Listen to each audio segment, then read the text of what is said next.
The other day, Brian Frosch, a Maryland state senator, was being interviewed on the radio. He's supporting some proposed legislation to restrict gun magazine capacities to 10 rounds or less. He made the point that he's trying to pass a common sense bill in order to save lives.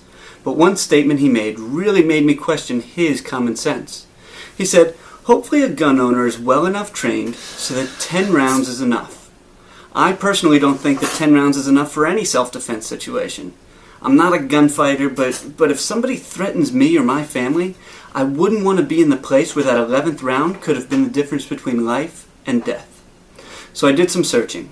This past December, a guy shot up a restaurant in Texas, chased someone across the street into a movie theater, and had to be shot 4 times before he gave up.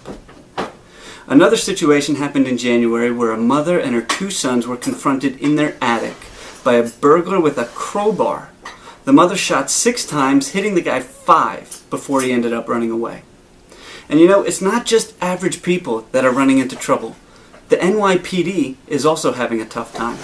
Over the summer, a guy was waving a knife near Times Square. After being pepper sprayed a bunch of times, officers shot 12 times to stop the guy.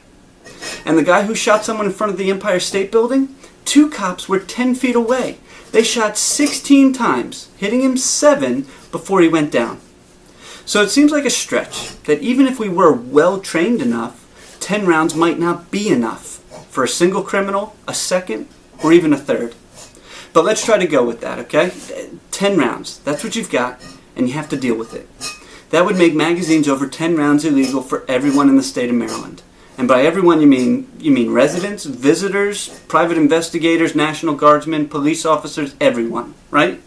Because in New York, they did just that. They were so quick to pass their 7-round limit that they forgot to exempt police officers. Now they're backpedaling to try to give them full capacity mags. So, most people would say no. Police officers, they can carry more than 10 rounds. They're cops. So, what makes a cop different? Well, a cop goes into harm's way. Okay. So what happens when somebody comes to my house, they want to harm me or my family? Am I not in harm's way? And then you might think, cops, they have to stop armed robbers and rapists and murderers. And, okay, well, what if I'm getting robbed? Or my wife is getting raped? Or somebody's trying to murder us? Shouldn't I have more than 10 rounds to defend myself? You might even go as far as to say, well, a cop, they have to go from one spot to the next with the same gun all day. And I'm not really an expert, but if a cop shoots his gun, he's probably got to go do some paperwork or talk to somebody about it. He doesn't just hop back in his car and go off to write a speeding ticket or shoot somebody else. Even if he did, he can go right back to his squad car, pull out an empty 10-round mag, put in a full 10-round mag, and he's all set. And, even better than that, he's got one right on his belt. He could just pop in a new one, and he's set to go. But I get it. I'm not trying to be ridiculous, and I don't think police officers should be limited to 10 rounds either. But to think, when a police officer arrives at the scene of a crime, he's seen something suspicious, or somebody's called 911 and said, hey, somebody's breaking into my house. They know they're walking into a bad situation. You or I, we're sitting and watching a movie, we're in the shower, or we're sleeping. It's not a big deal for a cop to walk, well, it is a big deal, but it's not a surprise for a cop to walk into a house with a broken window and somebody screaming and see a bad guy there. But it's a heck of a surprise for you or I to be woken up in the middle of the night and find somebody looking for cash or jewelry.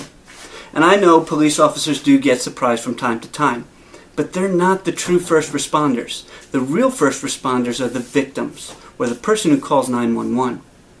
And aside from the surprise aspect, a cop has a bunch of other advantages. He's got a pistol right on his hip, ready to go. You or I, we have to go into our sock drawer or into the closet, get our gun out of a safe, or take a trigger lock off before we can even load it.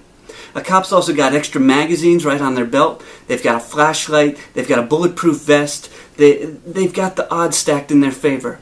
In all likelihood, they've even got somebody as backup with another pistol, more mags, another flashlight, and a bulletproof vest. And above all of that, these guys have training. They have professional instructors teaching them what to do. They've got required practice sessions. They've even got lots of free ammo to go to the range. So shouldn't they, out of all people, be well trained enough so that 10 rounds is enough? You would think so.